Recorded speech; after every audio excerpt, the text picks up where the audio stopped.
یہ دنیا جس میں اور آپ رہتے ہیں یہ اللہ نے بنائی ہے. کوئی بھی چیز خود سے خود نہیں بنا کرتی. جن چیزوں کو ہم آٹومیٹک کہتے ہیں، خود کار، وہ بھی کسی کے بنانے اور کسی کی پروگرامنگ سے آٹومیٹک ہوتی ہیں، خود سے نہیں بنتی. ایک چھوٹی سی سوئی بھی خود نہیں بنتی، بنانے والے کے بنانے سے بنتی. تو یہ اتنی بڑی کائنات، وسیع و عریض کائنات جس کی کوئی انتہا ہماری نظر میں نہیں، یہ بھی خود سے نہیں بنی. اس کو اللہ رب العالمین نے بنایا ہے، اور یہ ساری کائنات اسی کی مرضی کے مطابق کام کر رہی ہے. اس کائنات میں ہمیں، مجھے اور آپ کو، ہمیں بھی اللہ نے بنایا ہے. اگر ساری کائنات اللہ کی مرضی کے مطابق کام کر رہی ہے تو مجھے اور آپ کو بھی اللہ کی مرضی کے مطابق یہ زندگی گزارنی چاہیے. کہیں ایسا نہ ہو کہ زمین و آسمان تو اپنا آپ اپنے رب کے حوالے کیے ہوئے ہوں، اس کے فرما بردار ہوں، اس کے اطاعت گزار ہوں، اور ہم عقل و شعور رکھنے والے انسان اس کی نافرمانی میں دن رات گزار رہے ہوں. نہیں، انسان کو یہ زیب نہیں دیتا.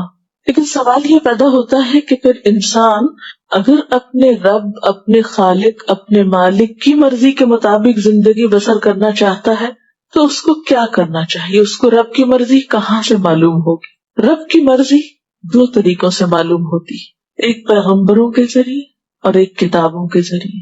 پیغمبروں میں آخری پیغمبر محمد الرسول اللہ صلی اللہ علیہ وسلم، جن پر آخری کتاب قرآن مجید نازل ہوا. یہ دو ہدایت کے ذرائع ہمارے سامنے موجود ہیں. الحمدللہ ہم ان خوش قسمت انسانوں میں سے ہیں جن کے پاس ہدایت کے یہ دو سورسز بہت اوتھینٹک طریقے سے، قابل اعتماد ذریعے سے پورے کے پورے درست طریقے پر پہنچے ہیں. ہمارے پاس وہ کتاب ہے جس کے کھلتے ہی یہ دعویٰ کیا جاتا ہے کہ ذالک الکتاب لا ریب فیہ، یہ وہ کتاب ہے جس میں کوئی شک نہیں. اور دوسری طرف محمد الرسول اللہ صلی اللہ علیہ وسلم، ان کے بارے میں یہی کتاب گواہی دیتی ہے، ما آتاکم الرسول فخذوہ وما نہاکم عنہ فانتہوا، جو تم کو رسول دیتے ہیں وہ لے لو، جس سے روکتے ہیں اس سے رک جاؤ. لقد کان لکم فی رسول اللہ اسوۃ حسنہ، تمہارے لیے اللہ کے رسول صلی اللہ علیہ وسلم کی زندگی میں خوبصورت نمونہ ہے، بہترین نمونہ ہے. اگر ہم واقعی صراط مستقیم چاہتے ہیں، اللہ کی رضا چاہتے ہیں، اس کی اطاعت کرنا چاہتے ہیں، تو ممکن نہیں کہ پھر ان کے بغیر کر سکے. اور خصوصاً قرآن، گر تو خواہی مسلمان زیستن نیست ممکن جز قرآن زیستن. اگر چاہتے ہو کہ مسلمان بن کے جیے تو ممکن ہی نہیں کہ قرآن کے بغیر مسلمان بننے کا کوئی تصور ہو. اس لیے میرے اور آپ کے لیے اس کے سوا کوئی چارہ نہیں کہ ہم اس عظیم کتاب سے، اس عالی شان کتاب سے اپنا مضبوط تعلق قائم کریں. بل هو قرآن مجید فی لوح محفوظ، یہی کتاب ہمارے لیے دنیا اور آخرت کی کامیابی کی ضمانت دیتی ہے. رسول اللہ صلی اللہ علیہ وسلم نے فرمایا، یہ قرآن اللہ کی رسی ہے، حبل اللہ، یہ واضح نور اور شفائے نافع ہے. جو اس کو تھامے رہے اس کے لیے بچاؤ ہے، اور جو اس کی پیروی کرے، اس کو فالو کرے، اس کے لیے نجات ہے. اگر کوئی ٹیڑھا ہو تو اسے یہ قرآن سیدھا کر دیتا ہے، اس کے دل کا ٹیڑھا پن درست ہو جاتا ہے. اس کتاب کے عجائبات ختم ہونے کو نہیں آتے، اور بار بار پڑھنے سے یہ پرانا نہیں ہوتا. یہ قرآن عجبا ہے، یہ نبی اکرم صلی اللہ علیہ وسلم کو ملنے والا معجزہ خالدہ ہے، قیامت تک باقی رہنے والا معجزہ ہے. ہمارے لیے لازم ہے کہ ہم اس پر ایمان لائیں. وَإِنَّهُ لَتَنزِيلُ رَبِّ الْعَالَمِينَ نَزَلَ بِهِ الرُّوحُ الْأَمِينُ عَلَى قَلْبِكَ لِتَكُونَ مِنَ الْمُنذِرِينَ بِلِسَانٍ عَرَبِيٍّ مُبِينٍ. اور یہ قرآن تمام جہانوں کے پروردگار نے اتارا ہے، اس کو امانت دار فرشتہ لے کر آپ کے دل پر اترا ہے تاکہ آپ لوگوں کو خبردار کرتے رہیں. یہ قرآن واضح عربی زبان میں نازل ہوا ہے. اس کتاب میں ہمارا ہی ذکر ہے. یہ کتاب ہمارے لیے روشنی کا مینار ہے. اس کتاب میں ہمارے لیے شفا ہے.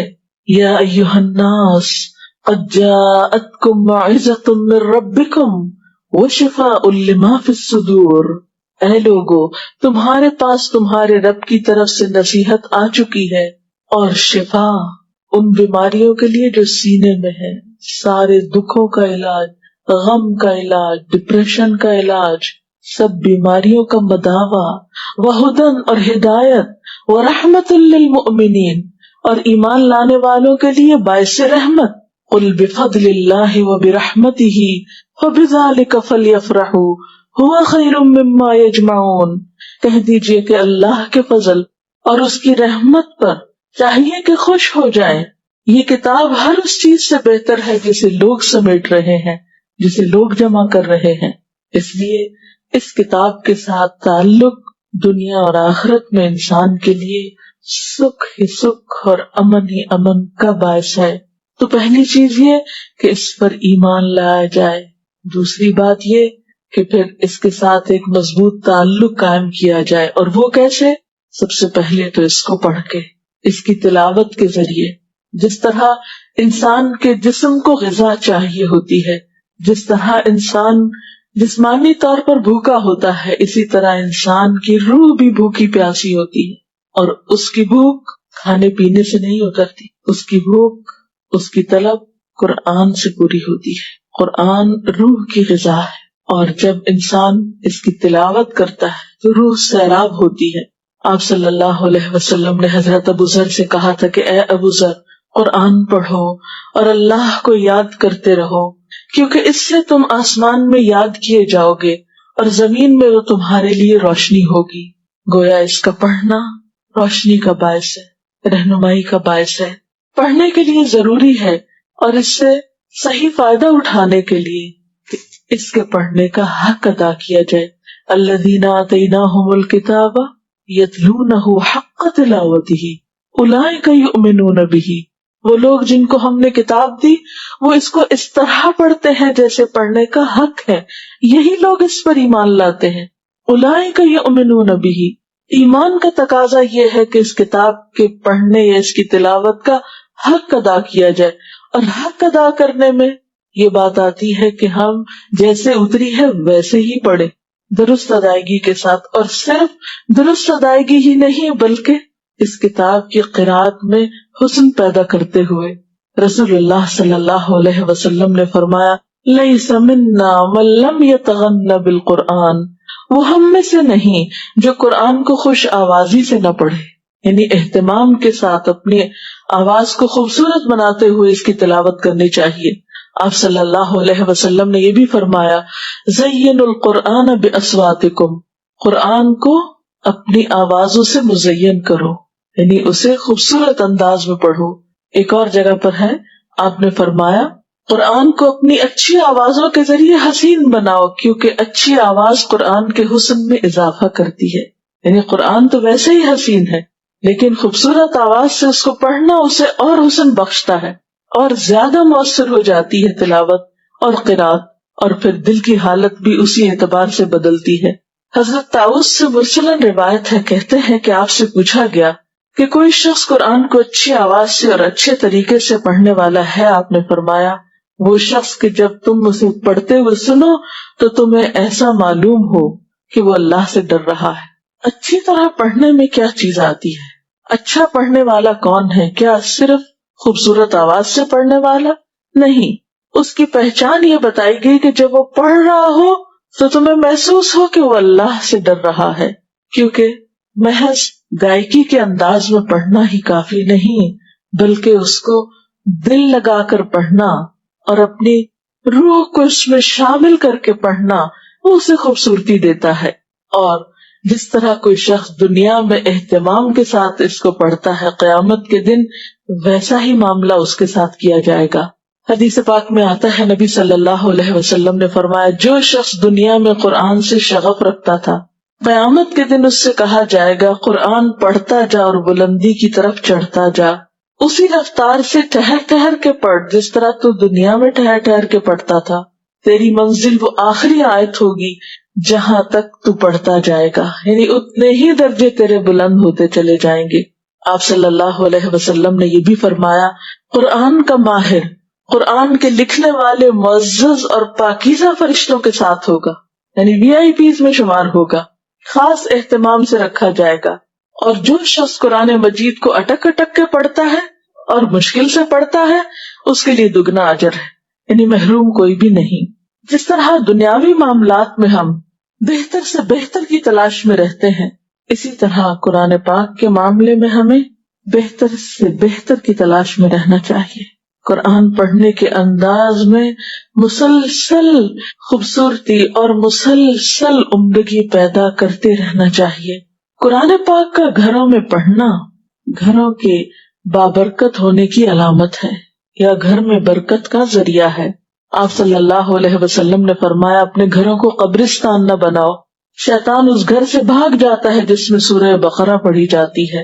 قرآن پاک کی محض دیکھ کر ہی تلاوت نہیں کرنی چاہیے، بلکہ اس کا کچھ نہ کچھ حصہ زبانی بھی یاد کرنا چاہیے۔ حدیث میں آتا ہے، رسول اللہ صلی اللہ علیہ وسلم نے فرمایا، جس شخص کے سینے میں قرآن نہیں ہے اس کی مثال اجڑے ہوئے گھر کی سی ہے، ویران گھر کی سی ہے۔ یعنی کتاب میں تو لکھا ہوا ہے، الفاظ تو موجود ہے کاغذ پر، لیکن کچھ آپ کے دل میں بھی لکھا ہونا چاہیے، جتنی بھی حیثیت اور استطاعت ہو۔ رسول اللہ صلی اللہ علیہ وسلم نے یہ بھی فرمایا کہ اگر کوئی شخص قرآن مجید کی تلاوت میں مشغول ہو کر ذکر نہ کر سکے، دعا نہ مانگ سکے، تو اللہ سبحانہ و تعالی اس کو ان لوگوں سے بھی بڑھ کر عطا کرتے ہیں جو اپنے لیے مانگ کر لیتے ہیں، یعنی اللہ تعالیٰ سے دعا مانگتے ہیں۔ اور اللہ تعالیٰ کے اس کلام کی فضیلت باقی تمام کلاموں پر ایسی ہے جیسی خود اللہ تعالیٰ کی فضیلت باقی ساری مخلوق کے مقابلے میں، یعنی اس کتاب جیسی کوئی چیز ہی نہیں، کوئی کلام ہی نہیں۔ یاد رکھیے کہ قرآن پاک صرف تلاوت، صرف برکت اور صرف ثواب کمانے کے لیے نہیں آیا، یہ تو انسان کی ذات سے لے کر پوری دنیا کے لیے باعث رحمت ہے، یہ ہماری ہدایت کے لیے آیا ہے۔ اس لیے ضروری ہے کہ ہم اس کو سمجھ کر پڑھیں، اس میں غور و فکر کریں۔ قرآن پاک میں آتا ہے، کتاب انزلناہ الیک مبارک لیدبروا آیاتہ، یہ ایک کتاب ہے جسے ہم نے اتارا ہے آپ کی طرف تاکہ لوگ اس کی آیات میں تدبر کریں، غور و فکر کریں، وَلِيَتَذَكَّرَ أُولُو الْأَلْبَابِ، اور تاکہ عقل والے اس سے نصیحت حاصل کریں۔ اور اللہ تعالیٰ خود پوچھتے ہیں، أَفَلَا يَتَدَبَّرُونَ الْقُرْآنَ أَمْ عَلَىٰ قُلُوبٍ أَقْفَالُهَا، کیا یہ لوگ قرآن پر غور و فکر نہیں کریں گے؟ کیا ان کے دلوں پہ تالے پڑ چکے؟ ان کے دلوں میں قرآن کے جانے کا کوئی راستہ نہیں، دنیا بھر کی باتیں سوچتے ہیں، قرآن کے بارے میں غور و فکر نہیں کریں گے، قرآن کو اپنے دلوں میں جگہ نہیں دیں گے، اس کو اپنی زندگی کا حصہ نہیں بنائیں گے۔ اور یاد رکھیے کہ یہ کچھ مشکل کام بھی نہیں، اللہ تعالیٰ بارہا فرماتے ہیں، وَلَقَدْ يَسَّرْنَا الْقُرْآنَ لِلذِّكْرِ، ہم نے نصیحت کے لیے قرآن کو بہت آسان کر دیا ہے۔ فَهَلْ مِن مُدَّكِرٍ، ہے کوئی جس سے نصیحت حاصل کرے، ہے کوئی سبق لینے والا؟ اور بات یہ ہے کہ اگرچہ یہ عربی زبان میں اور وہ زبان ہماری نہیں، لیکن اردو اور عربی میں کچھ بڑا فاصلہ بھی نہیں، تقریباً 70% الفاظ اردو کے ایسے ہیں جو عربی میں بھی موجود ہیں، آپ ان سے مانوس ہیں، اس لیے غور و فکر کچھ مشکل کام نہیں۔ اگر اس کے لیے انسان روزانہ اپنی زندگی میں سے کچھ وقت نکالے تو بہت جلد اس کے معنی جان سکتا ہے۔ اور پھر یاد رکھیے کہ یہ کتاب صرف پڑھنے کے لیے نہیں، صرف طب آزمائی کے لیے نہیں، بحث مباحثے کے لیے نہیں، یہ تو ہدایت کی کتاب ہے، یہ تو اس لیے کہ اس کو پڑھ کر اس پر عمل کیا جائے۔ آپ صلی اللہ علیہ وسلم نے فرمایا، وہ شخص قرآن پر ایمان نہیں لایا جس نے اس کی حرام کی ہوئی چیزوں کو حلال کر لیا، یعنی جس کا اس کتاب پر عمل نہیں، گویا اس کا ایمان بھی ادھورا ہے۔ اور قیامت کے دن قرآن یا تو انسان کے حق میں حجت بنے گا یا اس کے خلاف گواہی دے گا، القرآن حجت لک وعلیک، یا تو انسان کی طرف سے جھگڑے گا یا شفاعت کرے گا یا پھر اس کے خلاف گواہی دے گا۔ تو کس کے حق میں گواہی دے گا؟ جو اس پر عمل کرنے والا ہوگا، اس کا حق دینے والا ہوگا۔ حضرت عثمان اور حضرت عبداللہ بن مسعود کا طریقہ یہ تھا کہ اگر آپ صلی اللہ علیہ وسلم سے وہ 10 آیتیں بھی پڑھ لیتے تھے تو جب تک ان آیات کے تمام علم و عمل کے پہلوؤں کو اپنے اندر جذب نہیں کر لیتے تھے آگے قدم نہیں بڑھاتے تھے. وہ کہتے ہیں کہ ہم نے قرآن کے علم اور عمل کو ساتھ ساتھ لیا ہے. ان کی زندگی میں تصور ہی نہیں تھا کہ قرآن صرف علم حاصل کرنے کے لیے پڑھا جاتا ہے یا وہ صرف نالج بڑھانے کے لیے، نالج میں اضافہ کرنے کے لیے یا مزید کچھ جاننے کے لیے. نہیں، یہ تو کتاب ہے ہی عمل کے لیے.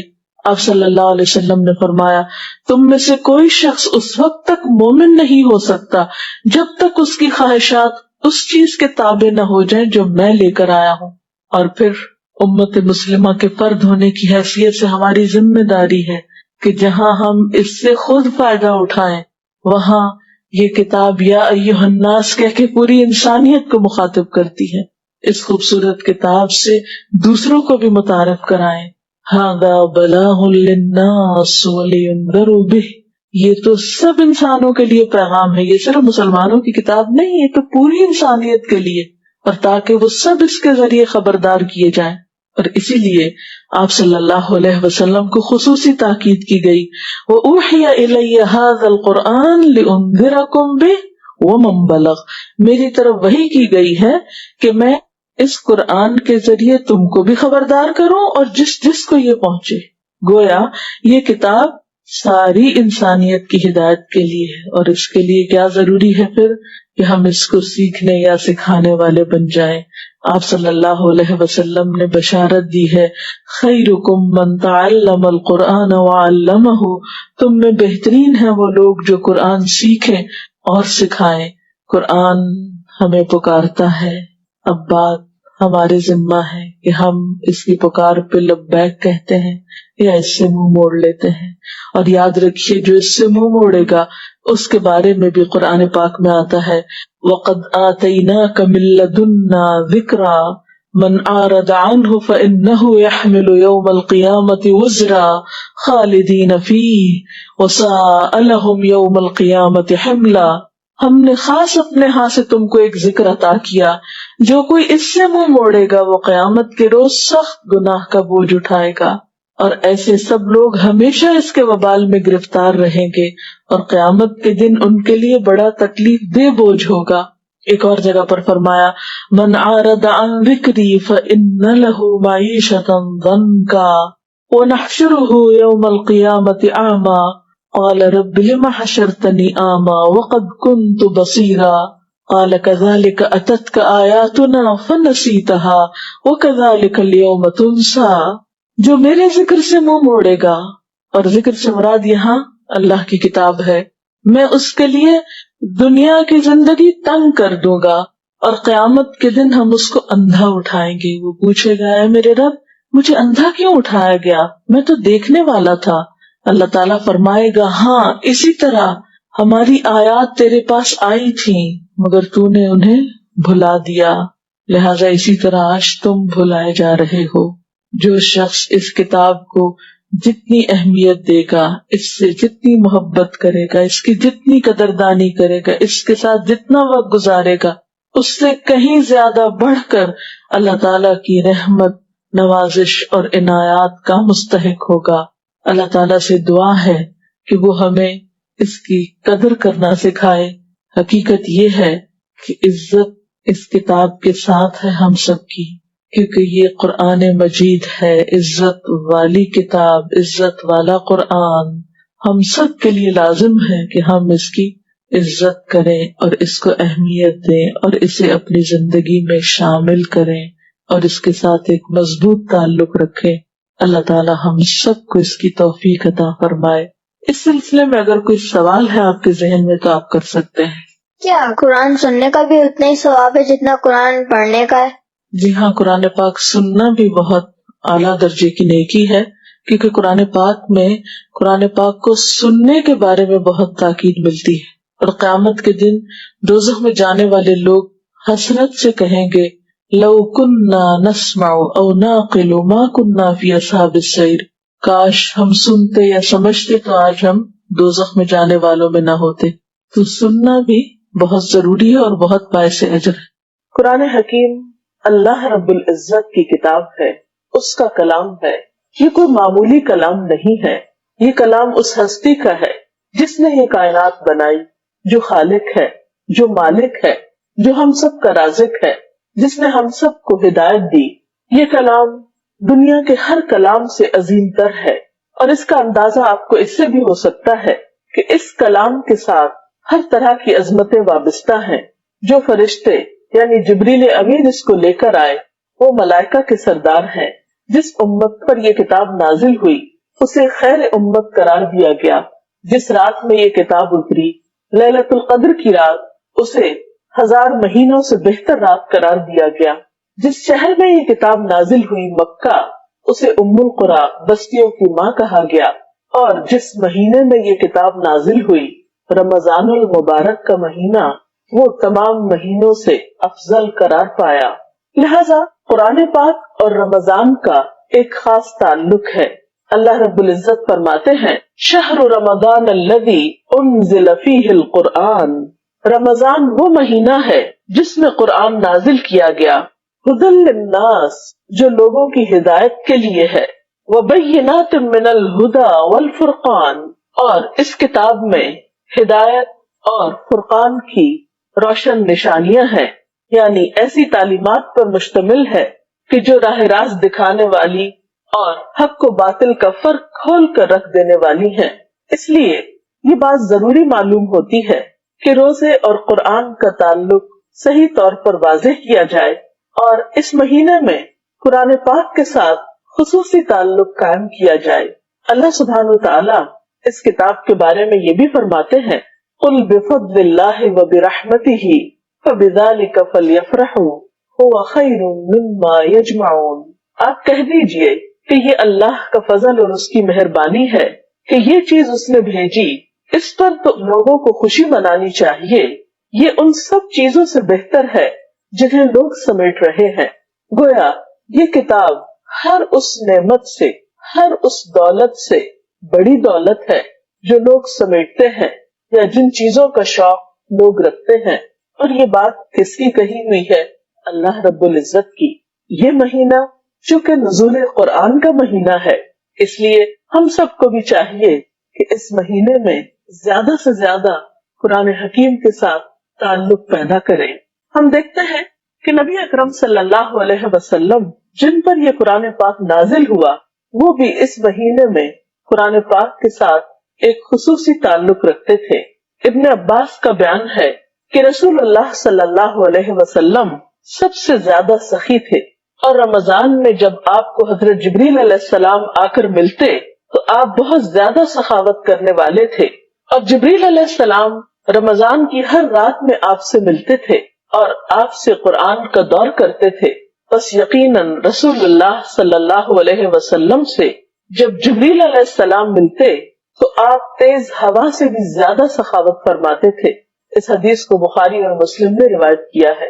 اس سے پتہ چلتا ہے کہ آپ صلی اللہ علیہ وسلم رمضان کی راتوں میں سے ہر رات جبریل امین کے ساتھ قرآن پاک کا دور فرمایا کرتے تھے۔ ہمارے لیے بھی لازم ہے کہ ہم اس مہینے میں خاص طور پر قرآن پاک کی تلاوت کا اہتمام کریں۔ قرآن پاک کا پڑھنا تو ویسے ہی بابرکت ہے، ایک ایک حرف کے پڑھنے پر 10 نیکیوں کا وعدہ ہے، اور قیامت کے دن بھی یہ قرآن انسان کے لیے سفارشی بن کر آئے گا۔ حضرت ابو امامہ سے روایت ہے، کہتے ہیں کہ میں نے رسول اللہ صلی اللہ علیہ وسلم سے سنا، آپ نے فرمایا قرآن مجید پڑھا کرو کیونکہ وہ قیامت کے دن اپنے پڑھنے والوں کے لیے سفارشی بن کر آئے گا۔ گویا یہ کتاب قیامت کے دن ہمارے لیے سفارش کرے گی، اور اس کتاب کا پڑھنا ہر طرح سے باعث برکت ہے، خواہ ناظرہ پڑھا جائے، زبانی پڑھا جائے، ترجمے کے ساتھ پڑھا جائے، روانی کے ساتھ پڑھا جائے، یا اٹک اٹک کر پڑھا جائے۔ کوئی بھی شخص جو اس کتاب سے تعلق رکھتا ہے وہ خیر و برکت ہی پاتا ہے، اللہ کی رحمت کا مستحق ہوتا ہے، اور کسی طرح بھی نیکی اور اجر سے محروم نہیں ہوتا۔ ان عائشہ قالت قال رسول اللہ صلی اللہ علیہ وسلم الماہر بالقرآن مع السفرة الكرام البررة والذي يقرأ القرآن ويتتعتع فيه وهو عليه الشاق له اجران، متفق علیہ۔ حضرت عائشہ رضی اللہ تعالی عنہا بیان فرماتی ہیں کہ رسول اللہ صلی اللہ علیہ وسلم نے ارشاد فرمایا کہ قرآن کا ماہر قرآن کے لکھنے والے معزز اور پاکیزہ فرشتوں کے ساتھ ہوگا، یعنی جو بہت عمدگی کے ساتھ قرآن پاک پڑھ سکتا ہے، اور جو شخص قرآن مجید کو اٹک اٹک کر اور بڑی مشکل سے پڑھتا ہے اس کے لیے دوہرا اجر ہے۔ یہ ہے اللہ سبحانہ تعالیٰ کی رحمت، وہ انسانوں کی کوشش کو دیکھتا ہے، اس کی قدر کرتا ہے۔ ایک شخص کوشش کے باوجود اگر زیادہ نہیں بھی پڑھ پاتا تو اس کے لیے دگنے اجر کی خوشخبری سنائی گئی، تاکہ کوئی بھی شخص اس سعادت سے محروم نہ رہے۔ آئیے ہم دیکھتے ہیں کہ حضور صلی اللہ علیہ وسلم قرآن پاک کس طرح پڑھا کرتے تھے۔ اس سلسلہ میں حضرت ام سلمہ کی ایک روایت ہمیں ملتی ہے۔ ان سے کسی نے پوچھا تھا کہ آپ صلی اللہ علیہ وسلم قرآن پاک کس طرح پڑھا کرتے تھے، تو انہوں نے فرمایا کہ آپ صلی اللہ علیہ وسلم ٹکڑے ٹکڑے کر کے پڑھا کرتے تھے، یعنی ایک ایک آیت کو الگ الگ کر کے پڑھا کرتے تھے۔ مثلا آپ الحمدللہ رب العالمین پڑھتے، پھر ٹھہر جاتے، پھر الرحمن الرحیم پڑھتے، پھر توقف فرماتے۔ گویا قرآن پاک کو اس کا حق دے کر پڑھنا زیادہ بہتر ہے۔ اس کے علاوہ یہ بھی ضروری ہے کہ قرآن پاک کو خوش آوازی کے ساتھ پڑھا جائے۔ اللہ تعالیٰ نے ہر انسان کے اندر اچھی آواز کے ساتھ پڑھنے کا ایک شوق رکھا ہے۔ ہم مختلف چیزیں اچھی آوازوں کے ساتھ پڑھتے رہتے ہیں، عموماً شعر و شاعری میں ہم اپنی اچھی آوازیں استعمال کرتے ہیں، لیکن اللہ کا کلام اس کا زیادہ مستحق ہے کہ اس کے لیے انسان اپنی بہترین آواز کا استعمال کرے اور اس کے لیے کوشش بھی کرے۔ ایک حدیث میں آتا ہے کہ زینوا القرآن باصواتکم، قرآن پاک کو اپنی آوازوں کے ساتھ مزین کرو، خوبصورت بناؤ، یعنی اس کے لیے شعوری کوشش بھی کی جائے۔ ایک اور روایت میں آتا ہے نبی صلی اللہ علیہ وسلم نے فرمایا، اے اہل قرآن، قرآن کو تکیہ مت بنا لو بلکہ اس کی تلاوت کرو، جس طرح کہ اس کی تلاوت کرنے کا حق ہے۔ رات اور دن کے اوقات میں اسے اعلانیہ پڑھو، یعنی بلند آواز سے پڑھو، خوش آوازی کے ساتھ پڑھو، اور جو کچھ مضامین ہے اس میں ان پر غور کرو، امید ہے تمہیں فلاح نصیب ہوگی۔ اور اس کا ثواب جلدی حاصل کرنے کی کوشش نہ کرو، یعنی پڑھنے کے بعد فوراً یہ توقع نہ رکھو کہ جس مقصد کے لیے پڑھا گیا ہے وہ جلد ہی پورا ہو جائے، اور اگر وہ پورا نہیں ہوا تو پڑھنا ہی چھوڑ دیا جائے۔ نہیں، کیوں؟ اس لیے کہ اس کا ثواب لازمن ہے، تو گویا اسے اجر آخرت کی نیت سے پڑھنا چاہیے۔ پھر اسی طرح یہ ہے کہ ناظرہ پڑھنے کے علاوہ رات کو نفل نماز میں یا تراویح میں بھی خاص طور پر اس کو پڑھنا یا سننا چاہیے۔ اگر انسان خود زیادہ قرآن پاک نہ جانتا ہو یا اس کو حفظ نہ ہو تو ایسی صورت میں وہ کسی حافظ کے پیچھے کسی مسجد میں خصوصاً رمضان میں لمبی نماز پڑھنے کے لیے نماز تراویح میں شریک ہو سکتا ہے، اور ایسا کرنا بہت اجر و ثواب کا باعث ہے۔ حضرت عبداللہ بن عمر رضی اللہ تعالی عنہ سے روایت ہے کہ نبی صلی اللہ علیہ وسلم نے فرمایا، روزہ اور قرآن قیامت کے دن بندے کے لیے سفارش کریں گے۔ روزہ کہے گا، اے میرے رب، میں نے اس بندے کو کھانے پینے اور اپنی خواہشات سے روکے رکھا، لہٰذا اس کے بارے میں میری سفارش قبول کی جائے۔ قرآن کہے گا، اے میرے رب، میں نے اس بندے کو رات سونے سے روکے رکھا، لہٰذا اس کے بارے میں میری سفارش قبول فرما، چنانچہ دونوں کی سفارش قبول کی جائے گی۔ تو اس سے پتہ چلتا ہے کہ جہاں ایک طرف دن کو روزہ رکھنے کا اہتمام کیا جائے، وہاں دوسری طرف رات کو اسے نماز میں پڑھنے کا یا سننے کا بھی اہتمام کیا جائے، کیونکہ یہ دونوں چیزیں انسان کی آخرت کے لیے نہایت مفید ہیں۔ اور اگر کوئی شخص حافظ قرآن ہے اور اس کو اچھی طرح پڑھتا ہے تو اس کے لیے بھی بہت خوشخبری ہے۔ نبی صلی اللہ علیہ وسلم نے فرمایا، جو شخص دنیا میں قرآن سے شغف رکھتا تھا، قیامت کے دن اس سے کہا جائے گا کہ قرآن پڑھتا جا اور بلندی کی طرف چڑھتا جا، اور اسی رفتار سے ٹھہر ٹھہر کر پڑھ جس طرح دنیا میں ٹھہر ٹھہر کر پڑھتا تھا۔ تیری منزل وہ آخری آیت ہوگی جہاں تک تو پڑھتا جائے گا۔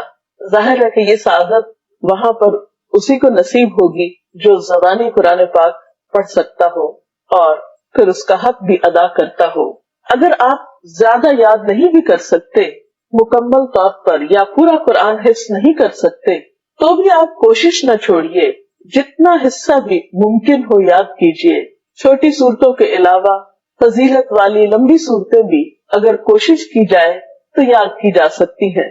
مثلاً اگر رمضان المبارک میں آپ معمول بنا لیں کہ ہر روز صرف ایک آیت یاد کریں تو آپ دیکھیں گے کہ انشاءاللہ ایک مہینے کے بعد کم از کم آپ 30 نئی آیات اپنے سینے میں محفوظ کر چکے ہوں گے، اور ایسا کرنا کچھ بھی مشکل نہیں. اور اگر انسان کچھ بھی حصہ یاد نہیں کرتا تو اس کے بارے میں آپ صلی اللہ علیہ وسلم نے فرمایا کہ وہ شخص جس کے دل میں قرآن پاک کا کچھ حصہ بھی نہیں، وہ ایسا ہے جیسے اجڑا ہوا گھر ہو، ویران گھر ہو، گویا جس میں کوئی بستہ نہ ہو. قرآن پاک چونکہ نبی صلی اللہ علیہ وسلم کے قلب مبارک پر نازل ہوا، اس لیے جس چیز سے بھی ہم محبت کرتے ہیں اس کو اپنے دل میں جگہ دیتے ہیں. اگر واقعی ہمیں اللہ پاک سے محبت ہے اور اس کی کتاب سے محبت ہے تو لازم ہے کہ اس کی کتاب کو اپنے دل میں جگہ دی جائے اور اس کا کچھ نہ کچھ حصہ زبانی بھی ضرور یاد کیا جائے. ناظرہ پڑھنے کے علاوہ، قیام اللیل میں پڑھنے کے علاوہ، حفظ کرنے کے علاوہ اس میں غور و فکر کرنا بھی ضروری ہے. اللہ سبحانہ وتعالیٰ فرماتے ہیں کتاب انزلناہ مبارک، یہ ایک ایسی کتاب ہے جسے ہم نے اتارا ہے اور بہت بابرکت ہے. کس لیے اتارا ہے؟ لیدبروا آیاتہ، تاکہ لوگ اس کی آیات میں غور و فکر کریں. ولیتذکر اولو الالباب، اور تاکہ عقل مند لوگ اس سے نصیحت حاصل کریں. اور ویسے بھی یہ کتاب ہدایت کے لیے آئی ہے. قرآن پاک کے بالکل ابتدا میں سورۃ البقرہ میں اللہ تعالیٰ فرماتے ہیں ذالک الکتاب لا ریب فیہ، یہ کتاب اس میں کوئی شک نہیں. کیوں آئی ہے یہ کتاب؟ ھدی للمتقین، تقوی والوں کی ہدایت کے لیے. اور روزے کا مقصد بھی تقوی کا حصول ہے، تقوی حاصل کرنا ہے. اور جب تقوی حاصل ہوتا ہے روزے کے ساتھ تو قرآن پاک بھی زیادہ بہتر طور پر سمجھ آتا ہے. اس لیے اس مہینے میں خاص طور پر غور و فکر کرنے کی اس میں ضرورت ہے، کیونکہ اس آیت میں بھی یہ فرمایا گیا جو رمضان المبارک میں قرآن پاک کے نزول سے متعلق ہے کہ یہ کتاب ھدی للناس، انسانوں کی ہدایت کے لیے ہے. اور پھر دوبارہ فرمایا وبینات من الھدی والفرقان، اس کتاب میں ہدایت اور فرقان کی واضح نشانیاں موجود ہیں.